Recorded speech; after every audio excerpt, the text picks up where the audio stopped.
How many among you are still alert? It's a Saturday evening, 5 o'clock. Many will have some commitment, some assignment somewhere. Okay. So, how many among you want this class?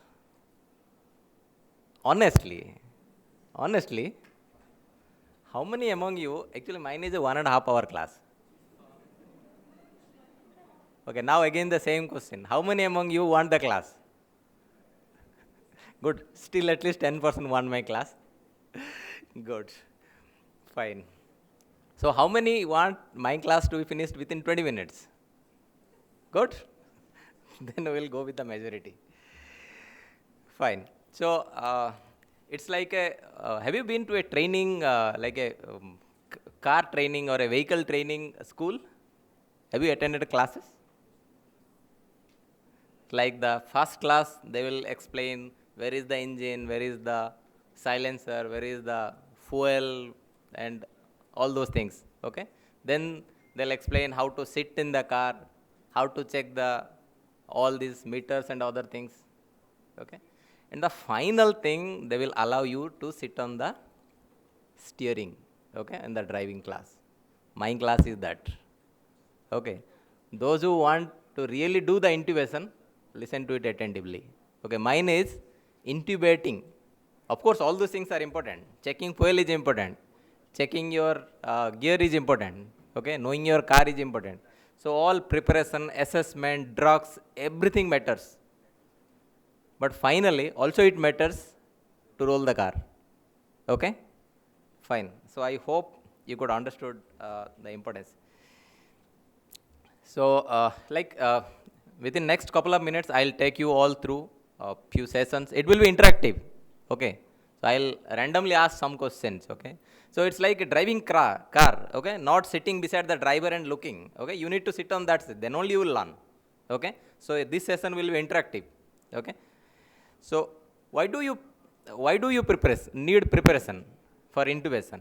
Okay. My class is preparation for intubation and the guideline for intubation. That means, okay, you need to prepare something. Prepare yourself, prepare the patient, prepare the equipment, prepare your environment, prepare your team, then execute. Okay, it's like a teamwork.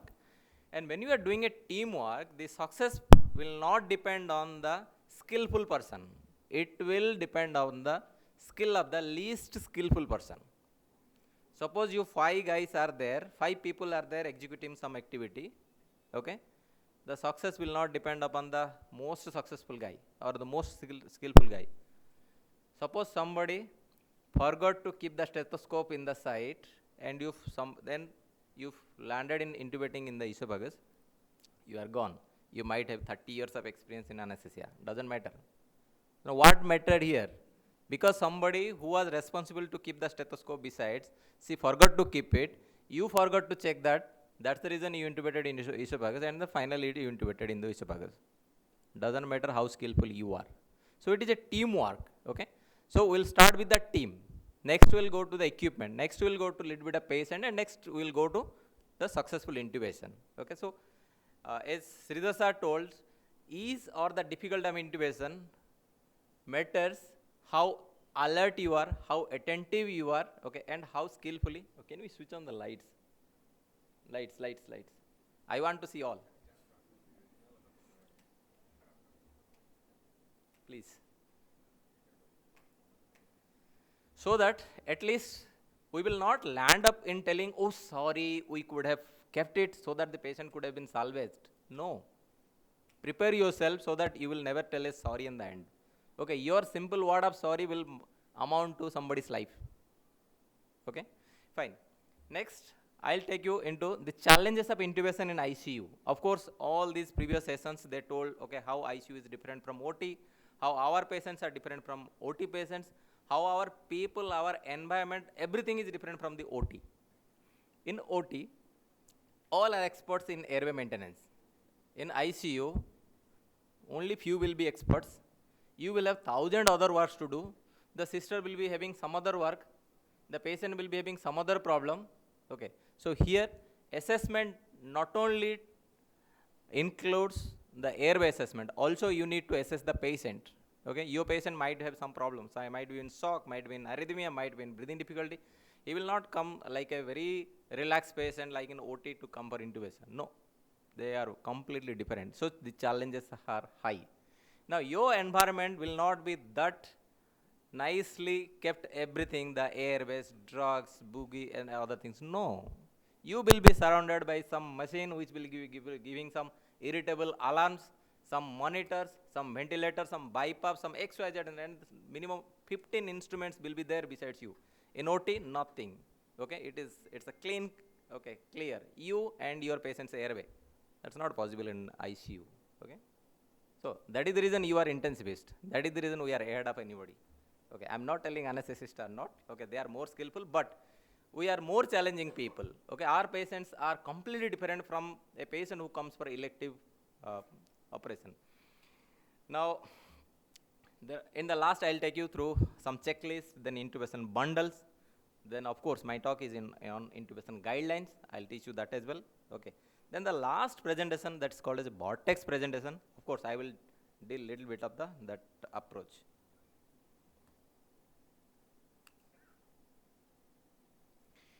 Now, as I asked, why do you need preparation? Because of a different staff. Many may not be airway experts, so you need to prepare your staff. Okay, you need to assign different responsibility to who will prepare the medicine, who will see the monitor, who will assist the intubator, who will intubate, who will be the backup intubator. Okay, all those things you need to prepare. Then environment, you need to understand your environment. Many times your ICU and others ICU are different. Many times you will get a call, immediately you rush there.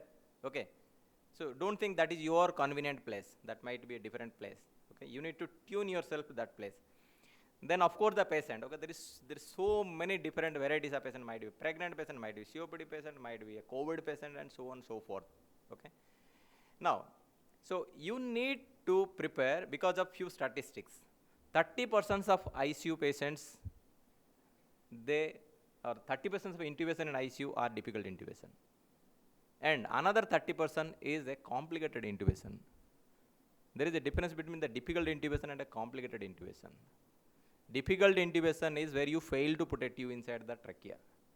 Complicated intubation is you put a tube inside the trachea, but the patient died. Might be because of shock, because you gave some medicines. Might be because of arrhythmia, because you did something. Might be you missed something. Successfully you place the tube in the trachea, but finally the patient died, or some complication happened. That's called as a complicated intubation. 30% of ICU patients, they face a complicated intubation and 30% difficult intubation. Now, can you add? It's a 60%. That's the reason by dictum, any patient in ICU, whomever you are going to place a tube, you need to be fully prepared with your team, with your equipment, with your drugs, with your, of course, assessment of the patient. And of course, one checklist. Okay. Now, what are the complications? There are various studies, including one Indian study where we participated from our side. That's called the INTUBE study. Okay, we'll go to the little bit study. This last year only it's got published in JAMA. So the most common adverse effect, if you are not very well prepared, of course, okay, it is 45% patients face some amount of complications. Out of that, cardiovascular is most common, respiratory, then so on, so forth. Okay, so among cardiovascular, 3% of patients face cardiac arrest in ICU. And remember, these are all avoidable. These are all addressable if you are attentive and if you have attended all these 2-day sessions alertly. Okay? Now, you understood why you need a preparation? Because it's avoidable. If you are like smart enough, you can avoid all those things. That will make you different from another fellow who is not attentive. So, like, let's see the challenges or the problem statements. Now, ICU environment, I have already told you, okay? Your ICU environment and OT environment is completely different, okay? The beds are not designed for airway management, okay? So, they are not fully convenient for the airway or the intubator. The bed spreads, it may be crowded with some monitor, equipment, and so many things, okay? So, like, this is your ICU, okay? Who will dare to go and put a tube inside the patient? Okay, yeah, you need to have preparation. Okay, this patient may require a tube. Okay, so before going and putting, of course, unless it's a crash. Okay, you need to have a proper plan, then backup plan, then another plan before the backup. Okay, you need to have a 3 tier of plans.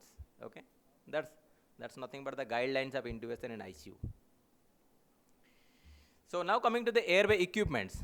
Okay, so you need to, so there are, in the market is studded with, there are some thousands of airway equipments are there.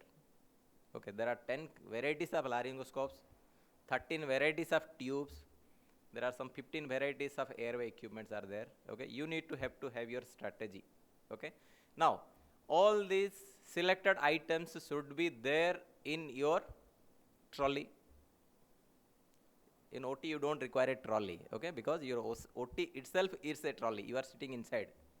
But in ICU, your patient, you are not only doing the intubation, okay, you will be doing ultrasound, you will be doing so many things. Okay, so airway management is only one task out of might be some 30-40 tasks you perform in ICU. That's the reason you need to have a structured approach. You should have to have one airway trolley. Okay, I hope all ICUs, all people at least working in standard ICU, they will have their trolley. Okay, so that no need to run here and there. Again, like hospitals with the proper policy, they will have all checklist on the airway trolley. Okay, one section will be for the airway, second will be for the drugs, third will be some backup instruments, fourth will be some consumables. Okay, like there is a structured arrangement again. Okay, there are so many societies, they have given the guideline for the trolley arrangement. Okay, because all these small things will determine your ease of intubation, your success of intubation. Okay, that will make you different from your fellow. Then monitoring, of course. Okay, monitoring again one major part which we forget normally. Okay, there are 2-3 things again. Your monitor will not be in front of you, particularly in ICU, but in OT the monitor will be there in front of you. Okay, there is some difference. Okay, so positioning a monitor, okay, these are all like the crucial things. So human factors, okay, so many things. We are all human beings, we have all emotions. Okay, somebody will be like overconfident, somebody will be underconfident, somebody, so like so many things will be there. Okay, so human factors play a major role, that too when you are performing a team activity. Okay, so that also you need to keep under your emotion under control. Okay, now patient factor. Okay, so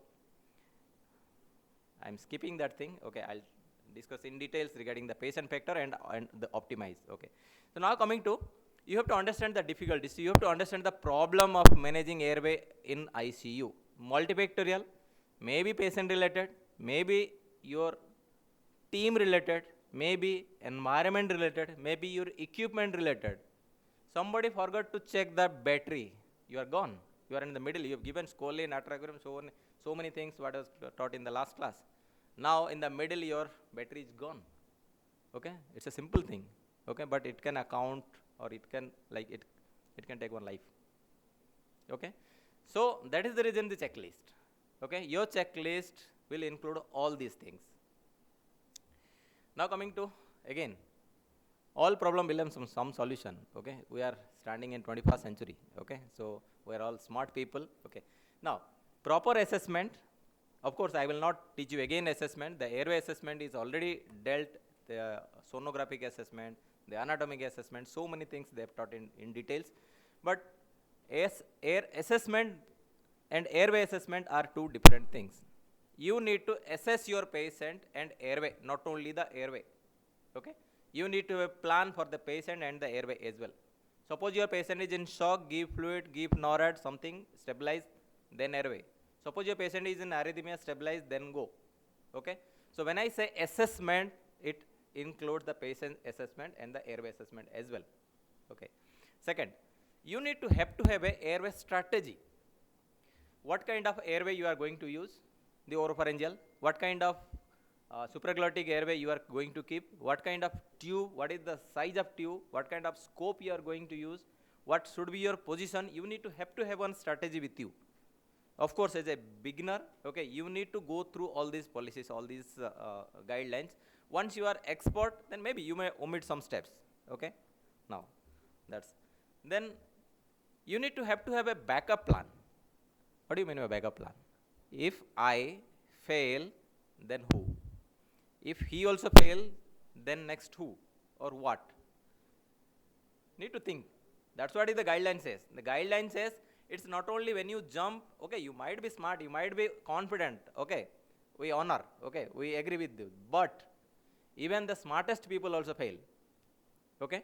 So might be 0.0001%, then also one life, okay. You need to have one person.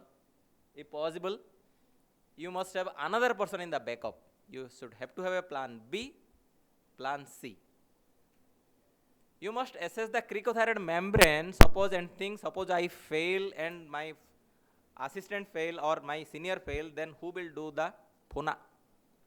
Front of airway, okay, neck access, okay.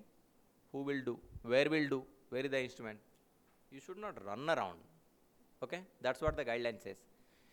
Then of course the teamwork, where it comes the human behavior, okay, management, okay, your leadership and other people's followership, okay, that should come. Suppose you don't like somebody, you may not like, not necessarily that we all will like our team, okay, that, but for 5 minutes keep that liking disliking away, focus on patient's airway. Once the airway is established, again you start disliking, okay. Yeah, that matters, okay. But many times it happens. We all are human beings. Sometimes, suppose I don't like somebody, I tell in the middle, okay, what are you doing? Okay, you are not fit for that also. No, that should not come. Okay, because you are performing one team activity. The team spirit will be spoiled if a loose word is used. Yes, that is there. There are so many studies they have studied the reason behind failed intubation, reason behind difficult intubation, human factor, team activity, the teamwork, and a like a improper planning of a leader and improper execution through the follower is the major reason for failed intubation, and many patients have died. Okay, these are all avoidable things. Okay, fine. Now, assessment, I have already told you, assessment is not only the airway assessment, but also your patient assessment, okay? Assess the hemodynamics, assess the cardiac activity, assess your patient's metabolic status, might be your patient in severe acidosis, might be your patient is having hyperkalemia, okay? That will restrict you giving some medicines or doing some maneuvers. Might be your patient is a pregnant patient, might be your patient is a traumatic brain injury. So, assessment doesn't include only the airway, of course you will do, apart from that thing, you need to have assess your patient. It's not OT patient, it's ICU patients. That is the importance of assessment. Okay. Suppose you fail to see, suppose patient's BP is 80/40 and you did whatever you should do. Even if you are 100% correct, you place that tube inside the trachea, then also patient will die. There is no point. Next comes to airway assessment. Of course, I am not going into the airway assessment. Equipment, then environment, team, I'll teach you all those things, then backup. Now, coming to the airway strategy, okay? So, there are so many, if you Google it, okay, there are so many societies, they have given clear guidelines. How to select your airway strategy on so many things, on your skill, on your team, suppose 2 member, 3 member, 6 member, 8 members are available for intubation, your airway strategy will differ. Your patient, stable 20-year patient versus unstable post-cardiac surgery shock patient 70-year patient, airway strategy should differ. Okay. So, there are various factors. Okay. Of course, it will depend upon the situation. Okay. How you are dealing and the availability with you. Okay. What kind of? Many times, if you anticipate a difficult intubation, you become ready before that thing to go for a surgical airway. Your airway strategy differs there. So, airway strategy will depend upon how skillful you are, how skillful your team, how is the patient, what is the availability of equipments, okay, and the backup plan, and who is there. Okay. So, it's like one example, but don't go by this. So, there are n number of like guidelines for the how to decide the airway strategy. Fine. Second, now this is very, very important for you. Okay. Equipment or the checklist. Okay. So, let's start with the equipment. So, because you told you are ready to attend my class, that's the reason I am going slow. Okay. If you don't like, you can tell me in the middle. Okay. So, first is oxygen mask. It looks very simple, but so many cases of failed intubation it happened due to inappropriate mask ventilation. There are so many factors. It might be loss of tooth, maybe beard, maybe some microgranthia or so many things, but you should assess properly. So among equipment, oxygen mask, self-inflating bag. Okay, so many times I have seen it seen this thing with my residents. Okay, the beginners particularly. Okay, they fail to adjust the bag. Okay, now of course in anesthesia circuit in ICU we use Bain circuit. Okay, you need to check the Bain circuit. Oral airway, you need to have a proper oral way. In the middle, you cannot ask the sister, okay, this is not fitting, please get one more, okay? That may not be available in your ICU, you will go outside, then that by the time patient is finished. Suction catheter, looks simple, but it's a very, very important and a vital thing, okay?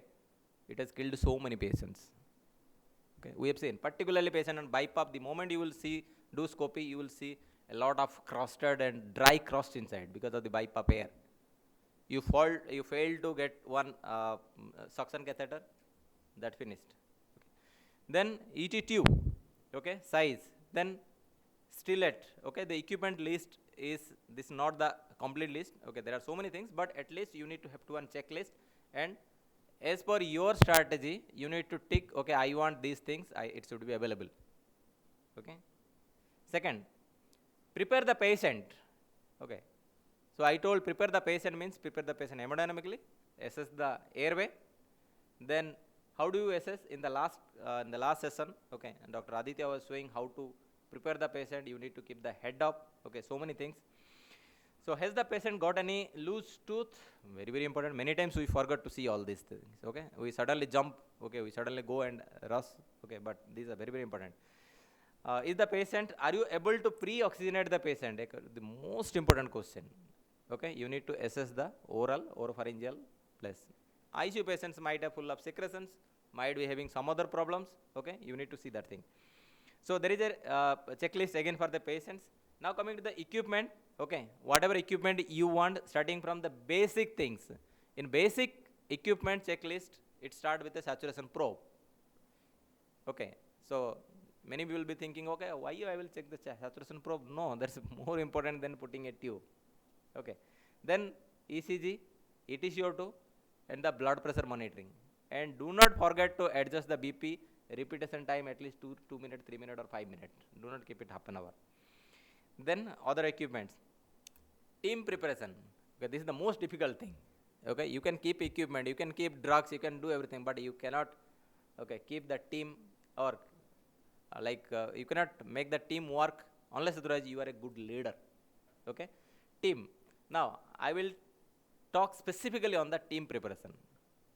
Okay, we'll see, and what all guidelines talk about the team preparation, because many people they tell the most common cause for the intubation failure is failure of one teamwork.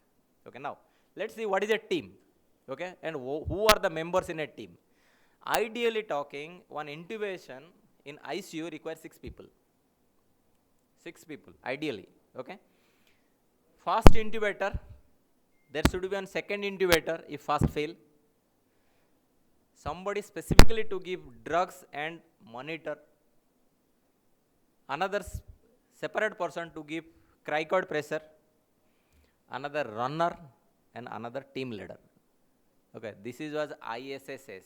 Okay, Indian Society of Anesthesia. Okay, that is their recommendation. Okay, you need to have 6 people. Okay, now you can ask, is it so easy? Okay, many times we are alone. Okay, or you may be along with your sisters. No, they have plan for that also. Okay, they know that difficulties. Okay, we are in India. Okay, we are not in somewhere abroad. So now suppose you are having the luxury of 6 people, then how you will place your people? Okay, now you feel you are as the team leader. Now at least you will agree that one intubator should be on the head end. Okay, he is the fast intubator. Where should the second intubator stand? Not at the leg at least. Okay, can you see here? I don't have a pointer. So at least he is besides. Okay, that's how. Now, normally, regularly we do practice it. Okay, but only thing they have made a plan and properly they have given how you will execute the manpower and how you will perform the teamwork in your ICU. Okay, you have a fast intubator. Suppose you do have this luxury of second intubator. The second intubator should be beside the fast intubator do not forget to keep the second intubator besides. Okay, that is what the guideline says. Okay, 6 members, ideal team, intubation, fast intubator, second intubator. Okay, now both the intubators should be airway experts. Okay, now who's senior, who's junior, who is experienced doesn't matter. Okay, that depends on you. Okay, if you are friend, if you are enemy, that's a this equation differs again. Fine. Now who is the third person in airway management team? Is a drug. That means he is a drug giver and the monitor. Okay, so she should not be disturbed. He or she, if somebody is giving drugs, okay, give exclusive responsibility of giving drugs, side by side monitor the patient. Okay, so these are the two exclusive. That's what guideline says. Ki the person who is responsible to give the drugs and monitor the patient, she should not be indulged. You should not ask boss go and get something. No, she got the exclusive responsibility. Okay, now they have interchanged and they have seen the result.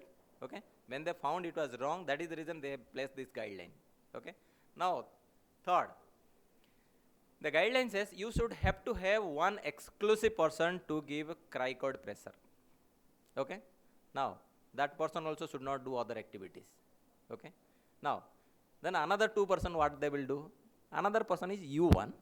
Okay, who is giving the